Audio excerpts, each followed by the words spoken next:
Bon matin.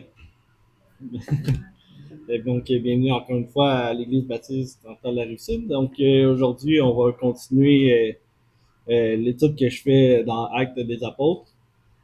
On va bientôt dépasser la moitié. On n'est pas encore bien rendu à la moitié. Là, on est proche. Donc, aujourd'hui, le titre du message, c'est pur et impur. La lecture qu'on va faire ce matin pour introduire un peu le message va être faite au chapitre 10 à partir du verset 1. Acte des apôtres, chapitre 10, à partir du verset 1. Il y avait à Césarée un homme nommé Corneille, centenier dans la cohorte dite italienne. Cet homme était pieux et craignait Dieu avec toute sa maison. Il faisait beaucoup d'aumônes au peuple et priait Dieu continuellement.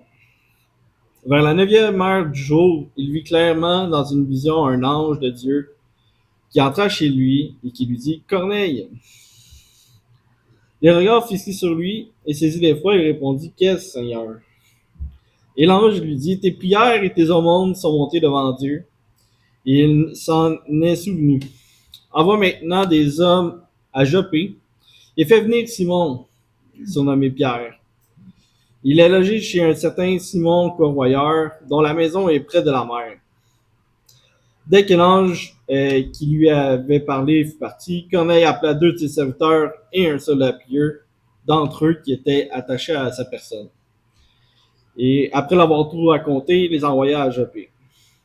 Le lendemain, comme ils étaient en route et qu'ils s'approchaient de la ville, Pierre monta sur le toit vers la 6e heure pour prier. Il eut faim et il voulut manger. Pendant qu'on lui préparait à manger, il tomba en extase. Il vit le ciel ouvert et un objet semblable à une grande nappe attachée par les quatre coins qui descendait et s'abaissait vers la terre.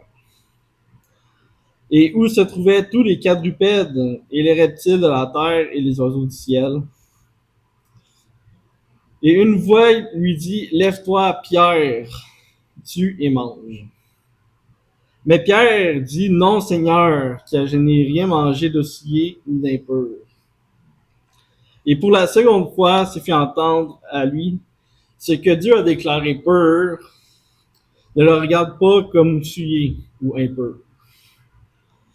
Cela arriva jusqu'à 3 fois, et aussitôt après, l'objet fut retiré dans le ciel. Aujourd'hui, on va parler justement un peu là, de la vision que Pierre vient d'avoir. On va parler finalement, on va voir un peu qu'est-ce que ça veut dire, un peu tout ça. On va voir la réaction des fidèles face aux actions qui vont être prises après la vision de Pierre. Puis on va finalement comparer Pierre à un prophète de l'Ancien Testament. Donc, pour commencer, juste pour donner un peu de contexte, là, donc finalement, on est en dehors de Jérusalem. On est encore dans la région de la Judée et Samarie. On n'est pas encore trop loin de Jérusalem, mais on va s'y rendre, on va faire des allers-retours. On se souvient la dernière fois que j'ai parlé, les persécutions des convertis en Christ vont avoir une première vague, ce qui va pousser les communautés à créer et à se disperser en dehors de Jérusalem. Puis, les disciples qui étaient restés à Jérusalem sont maintenant dispersés dans la Judée pour annoncer la bonne nouvelle. Donc, c'est un peu là, le contexte dans lequel on retrouve le passage. Puis, finalement, quand on est introduit au chapitre 10, dans les premiers versets, on parle d'un homme qui s'appelle Corneille.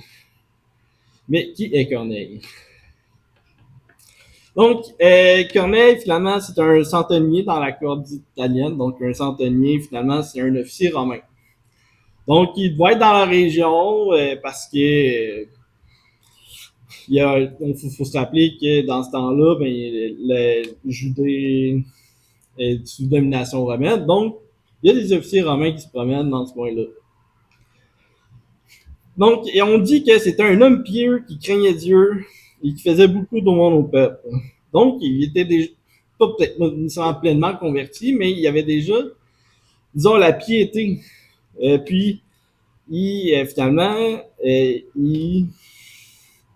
finalement, euh, il craignait déjà Dieu.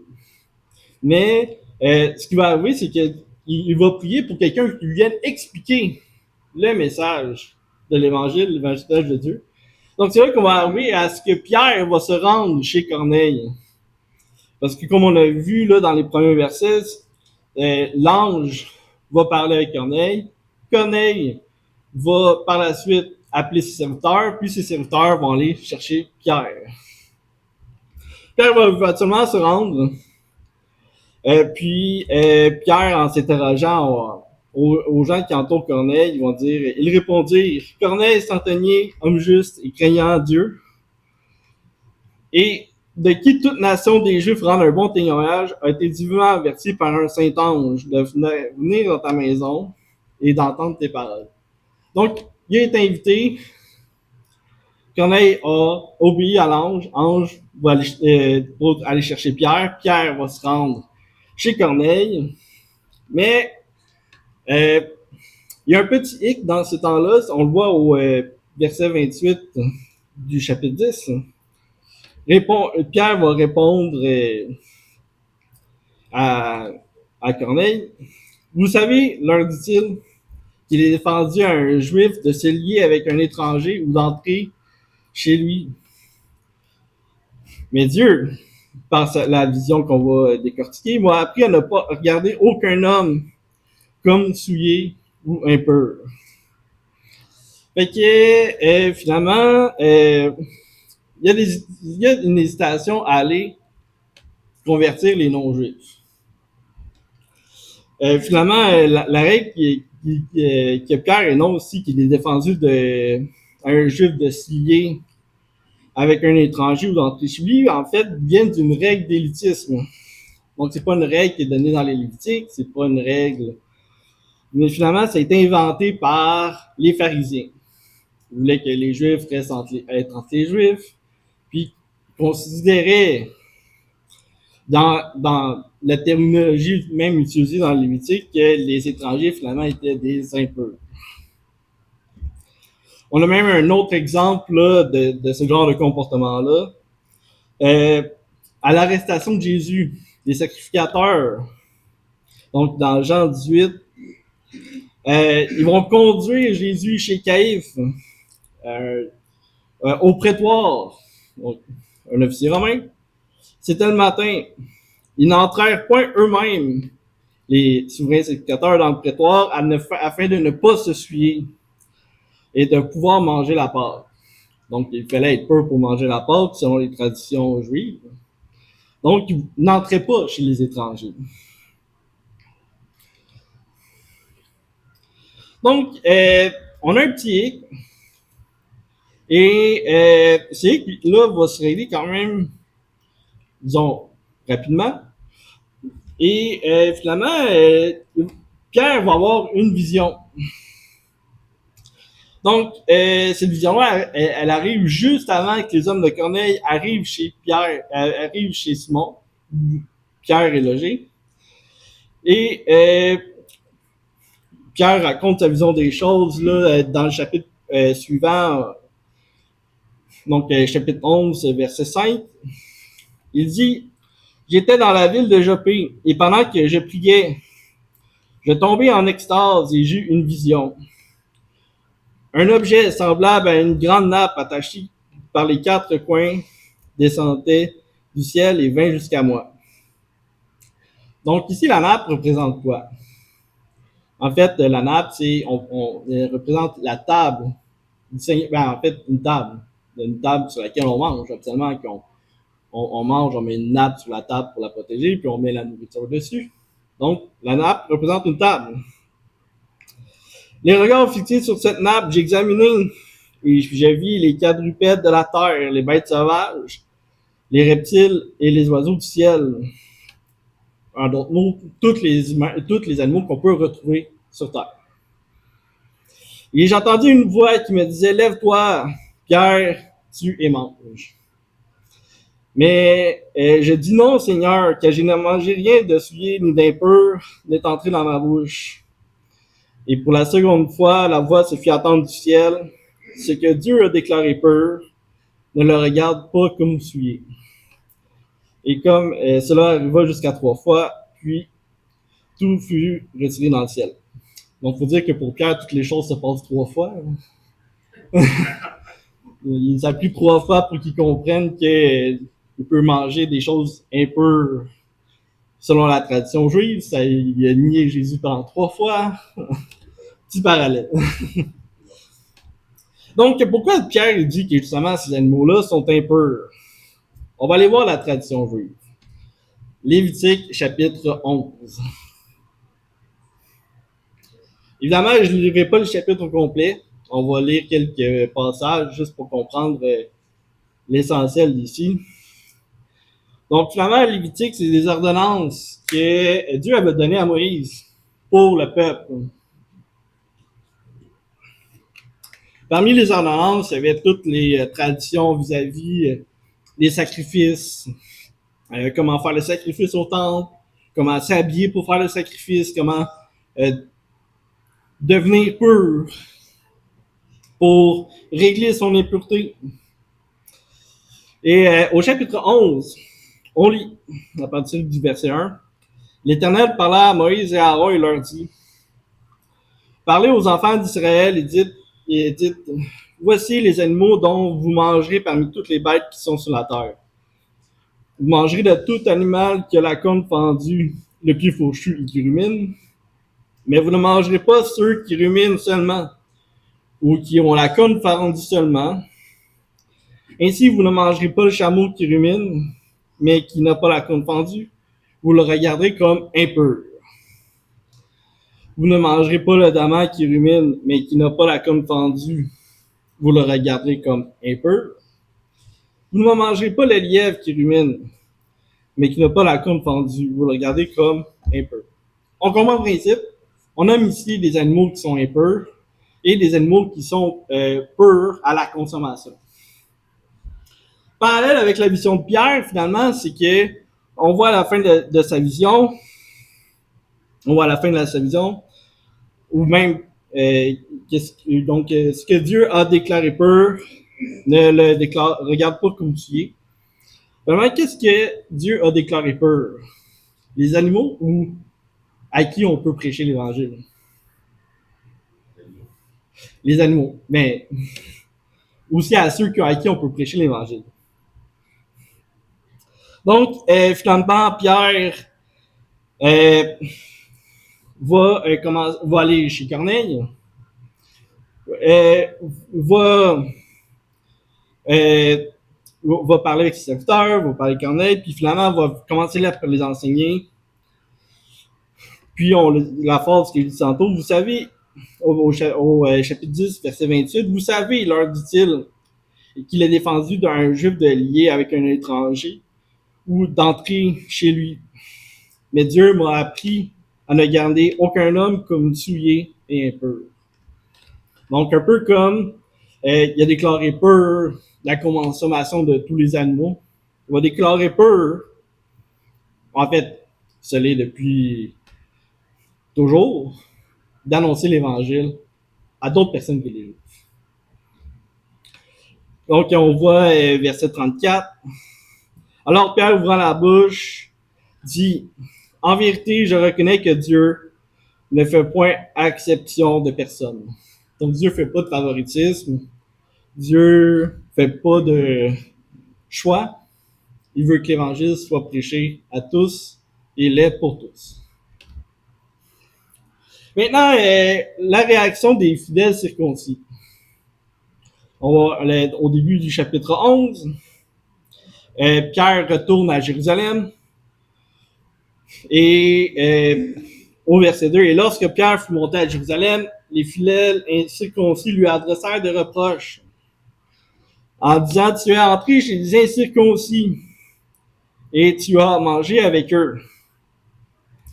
Pierre va expliquer toute l'histoire, pourquoi qui commençait à prêcher chez Corneille. Et on apprend qu'au verset 19 du chapitre 11, ceux qui avaient été dispersés par la persécution survenue à l'occasion d'Étienne allèrent jusqu'en Phénicie, dans l'île de Chypre et à Antioche, annonçant la parole seulement aux Juifs. Donc, il y en a qui ont commencé à prêcher l'Évangile, à annoncer la parole, mais en prêchant, disons, un Évangile limité, qui s'adresse seulement aux Juifs. Il y en a un qui pensait aussi comme ça dans l'Ancien Testament. Si vous tournez dans 2 Rois 14,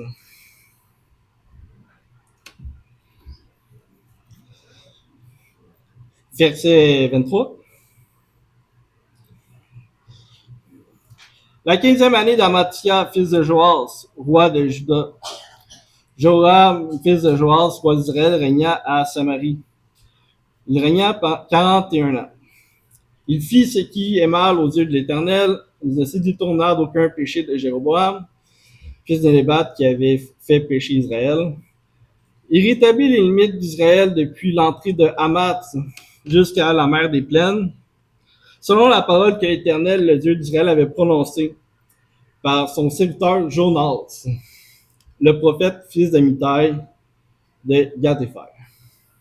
Donc, de quel prophète ici on parle qui pensait que la bonne nouvelle s'annonçait jusqu'aux Juifs? Jonas. Donc, on voit dans le livre de Jonas, chapitre 1, la parole fut adressée à Jonas, fils d'Amittai, en ces mots. Lève-toi, va à Ninive. Tu te rappelles, Ninive, c'est la capitale de l'Empire assyrien. La grande ville, écrit contre elle, car sa méchanceté est montée jusqu'à moi. Qu'est-ce que fait Jonas? Jonas se leva pour s'enfuir à Tarsis, loin de la face de l'Éternel. Il descendit à Jaffo, il trouva un navire qui allait à Tarsis, payait le prix du transport, embarqua pour aller avec les passagers à Tarsis, loin de la face de l'Éternel. Jonas avait conclu en son cœur que l'Évangile, Dieu, n'était pas pour Ninive. Dans les chapitres qui vont se poursuivre, on voit que finalement Dieu rattrape Jonas. Il va le faire passer 3 jours, 3 nuits dans un poisson, va le débarquer proche de Ninive. Puis Dieu parle à Jonas, la parole de l'Éternel fut chapitre 3. La parole de l'Éternel fut adressée à Jonas une seconde fois en ces mots. Lève-toi, va à Ninive, la grande ville, et proclame-t-il la publication que je t'ordonne. Et Jonas se leva et alla à Ninive selon la parole de l'Éternel. Et était-il vraiment convaincu? Or, Ninive était une très grande ville de 3 jours de marche. Jonas fut d'abord dans la ville une journée de marche, il criait et disait « Encore 40 jours et Ninive est détruite. » Les gens de Ninive crurent à Dieu. Donc, il est possible de croire à Dieu n'étant pas juif. Donc, la chose parvint au roi de Ninive, même le roi qui dirige Ninive, se leva son trône, ôta son manteau, se couvrit d'un sac, et s'assit sur la cendre. Il fit faire dans Ninive cette publication par ordre du roi de ses grands, que les hommes et les bêtes, les bœufs et les brebis ne goûtent rien, ne pèsent point, ne boivent point d'eau, que les hommes et les bêtes soient couverts de sac, qu'ils crient à Dieu avec force, et qu'ils reviennent à tous de leur mauvaise voie et des actes de violence dont leurs mains sont coupables. Qu'est-ce qu'on apprend? Comment Jonas réagit? On va au chapitre 4, verset 1. Cela fut des plus forts à Jonas, et il fut irrité. Pas content que finalement Dieu n'est pas juste pour la nation d'Israël, les Juifs. Heureusement, les fidèles circoncis avec qui Pierre va discuter, ils vont être finalement convaincus. On le voit dans le chapitre 11. Après avoir entendu l'histoire de Pierre, ils se calmèrent. Et ils glorifièrent Dieu en disant, Dieu a donc accordé la repentance aussi aux païens, afin qu'ils aient la vie. Il eut cependant parmi eux quelques hommes de Chypre, de Cyrène, qui étant venus à Antioche, adressèrent aussi aux Grecs et leur annoncèrent la bonne nouvelle du Seigneur Jésus. Donc, tout est bien qui finit bien. Finalement, les fidèles vont commencer à prêcher l'Évangile aux autres personnes que les Juifs. Mais le débat ne s'arrêtera pas là, parce que c'est un débat perpétuel. Et on voit finalement la continuité de ce débat-là au chapitre 15 de Actes. On voit bien que c'est les judaïsants qui ne veulent pas que l'Évangile se propage au-delà des nations. Ils ne veulent pas que le message de Dieu finalement s'adresse à tout le monde. Mais à partir du verset 1, Acte 15, quelques hommes venus de Judée enseignaient les frères en disant, si vous n'êtes circoncis selon le rite de Moïse, vous ne pouvez être sauvés. Encore une fois, une tradition juive. Paul et Barnabas, eux, avec un débat, une vive discussion, les frères décidèrent que Paul et Barnabas et quelques-uns des leurs montèrent à Jérusalem vers les apôtres et les anciens pour traiter de cette question. Après avoir été accompagnés par l'Église, ils poursuivirent leur route à travers la Phénicie, racontant la conversion des païens. Et ils causèrent une grande joie à tous les frères. Arrivés à Jérusalem, ils furent reçus par l'Église, les apôtres, les anciens, et ils racontèrent tout ce que Dieu leur avait fait. Alors, quelques-uns du parti des pharisiens, judaïsants, qui avaient cru se levèrent en disant qu'il fallait circoncire les païens et exiger l'observation de la loi de Moïse. Les apôtres et les anciens se réunirent pour examiner cette affaire. Une grande discussion s'étant engagée. Pierre se leva et leur dit, hommes frères, vous savez dès longtemps que Dieu a fait un choix parmi vous, afin que par ma bouche, les païens entendent la parole de l'Évangile et qu'ils crusent. Et Dieu qui connaît les cœurs leur a rendu témoignage en leur donnant le Saint-Esprit comme à nous. Il n'a fait aucune différence entre nous et eux, ayant purifié leur cœur par la foi. Donc, on apprend finalement que Dieu fait exception de personne. Dieu va accepter par Jésus-Christ toutes les personnes qui vont invoquer son nom.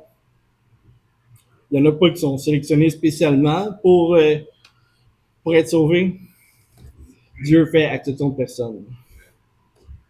Donc, conclusion de ce message. Donc, aujourd'hui, on a vu un peu la vision de Pierre qui, finalement, nous montre que à partir de ce point-là dans l'histoire, ben, Dieu montre clairement aux apôtres que l'Évangile est fait pour toutes les nations. Il l'avait déjà annoncé avant. C'est pas quelque chose nécessairement de nouveau. Mais ici, c'est clair. Même Paul va écrire aux Éphésiens, au chapitre 3. À cause de cela, moi, Paul, le prisonnier de Christ pour vous, païens, si du moins vous avez appris quelle est la dispensation de la grâce de Dieu qui m'a été donnée pour vous. C'est par révélation que j'ai eu connaissance du mystère sur lequel je viens d'écrire en peu de mots. En les lisant, vous pouvez vous représenter l'intelligence que j'ai du mystère de Christ. Il n'a donc pas été manifesté aux fils des hommes dans les autres générations comme il a été révélé maintenant par l'Esprit aux saints apôtres et prophètes de Christ. Est-ce que c'est un gros mystère? Qu'est-ce que ce mystère, c'est que les païens sont co-héritiers, forment un même corps et participent à la même promesse en Jésus-Christ par l'Évangile. Donc, j'ai été ministre selon le don de la grâce qui m'a été accordé par l'efficacité de sa puissance. Est-ce qu'il y a d'autres mystères dans ce passage-là? Non. Paul vient de dire que ce mystère, c'est les païens qui sont co-héritiers. Et pour finir, Jean 3,16. Car Dieu a tant aimé le monde qu'il a donné son Fils unique, afin que quiconque croisse en lui ne périsse point, mais qu'il ait la vie éternelle. Merci, frère James, pour l'édification, pour la parole pure et impure dans le titre du message. Corneille, c'était un centenier. Ça faisait quoi un centenier? C'est quelqu'un qui sait? Donc, il y avait le commandement de 100 hommes à sa charge. Donc, tu sais, il était dans la terre de Jérusalem, avec sa famille. Il commandait 100 hommes à sa chef. C'était un homme d'influence, c'était un leader. Donc, c'est un homme d'influence, puis on sait pas trop comment que le ministère à Rome a commencé, mais tu sais, ça peut être justement sur l'influence, parce que souvent les Romains, les soldats romains, quand ils allaient partout dans le monde, parce que Rome avait leur pied à terre partout dans le monde, ils revenaient endoctrinés d'une nouvelle doctrine qui n'était pas liée aux connaissances romaines centrales. Donc, le judaïsme et le christianisme ne faisaient pas exception. Donc, c'est possible que les soldats romains qui sont revenus de Jérusalem soient avec un esprit concernant le judaïsme ou vraiment convertis à Christ. Donc, merci pour ça. Ça me rappelait justement ces enseignements-là. Les animaux impurs, hein, quand on parle d'animaux impurs, c'est lequel animal qui revient tout le temps dans toutes les discussions à peu près? Hein? Le porc, le griot, le cochon, le bacon, le jambon, hein, les oreilles de la crise, la cabane à sucre, les fèves au lard, le porc. Puis c'est tout le temps, c'est tout le temps une question du cochon. Puis tu sais, t'as les musulmans qui mangent pas de cochon, puis qui disent, puis ils ont toutes les justifications pourquoi que Dieu avait dit que le cochon c'était pas correct. Parce que, là, ils vont dire c'est un animal impur parce que le cochon il mange de la boîte. Le cochon va manger ce que tu lui donnes. Parce qu'un cochon ou une poule, ça mange n'importe quoi. Putain, tout le monde mange du poulet. Fais-moi une différence entre qu'est-ce que le cochon mange et qu'est-ce que la poule mange. Il n'y a pas de différence. Il n'y a pas de différence. Puis quand j'ai des discussions avec des gens qui me disent ben le porc, Dieu avait dit que c'était impur à cause qu'il se roule dans la boîte, il mange n'importe quoi, puis tu sais c'est un fais-moi la même, je le demande souvent, je dis fais-moi le même parallèle avec les pourridés, en tout cas c'est les lapins, les lièvres. Tu sais les autres mangeaient pas de lapin, l'alimentation cachère, tu manges pas de lapin, tu manges pas de lièvre. Parce que dans les meilleures viandes qu'il y a, t'as le cheval, fort en protéines, faible en gras. La deuxième, c'est le lapin. Ben, fais-moi le même. Explique-moi pourquoi le cochon c'est un peu. Puis après ça, parle-moi du lapin, voir, j'aimerais ça t'entendre. Ils n'ont rien à dire. Ce qu'il n'y a rien à dire concernant un lapin, ça mange du gazon. Ça mange du gazon, ça mange des fleurs. C'est pas un manger de cochonnerie, là. T'as pas plus pur pis sain qu'un lapin, là. Mais Dieu a dit de ne pas en manger. Tu sais que si vous voulez t'apologète un peu, là, justement, là, puis défendre un peu votre espérance en Christ puis votre foi, quand quelqu'un vous dit que Dieu avait qu'il ne faut pas manger de cochon parce que le cochon, puis Dieu avait dit que le cochon, c'était pas bon parce que le cochon, c'est pas un animal tout croche, puis c'est un animal sale, puis tout le kit. Fais-moi la même, un lapin sauvage, là, un lapin de l'aisselle humain, fais-moi la même comparaison parce qu'il n'y en a pas. C'est pas possible. Donc, Dieu avait fait une différence pour faire une différence entre eux, entre le peuple qui s'était choisi et les nations, pour éventuellement pouvoir dire j'arrête la différence. Il n'y en a pas de différence. Je ne fais pas exception de personne comme notre frère nous a enseigné. Je ne fais pas exception de personne. Et voici ce qu'il a dit à Pierre, après 3 fois parce qu'il est dur de compreneur. Arrête de dire que c'est impur, ce que Dieu a dit que c'est peu. C'est moi qui ai dit que c'est impur. Là, je dis que c'est peu. Je suis encore Dieu. C'est encore moi qui choisis. C'est encore moi qui est boss. Veux-tu bien suivre ce que je t'ai dit de faire? Là, j'ai dit que c'est plus impur. Fait que va manger du lapin, va manger du cochon. Pas dire qu'il en a déjà mangé, mais grosso modo, c'était possible à ce moment-là.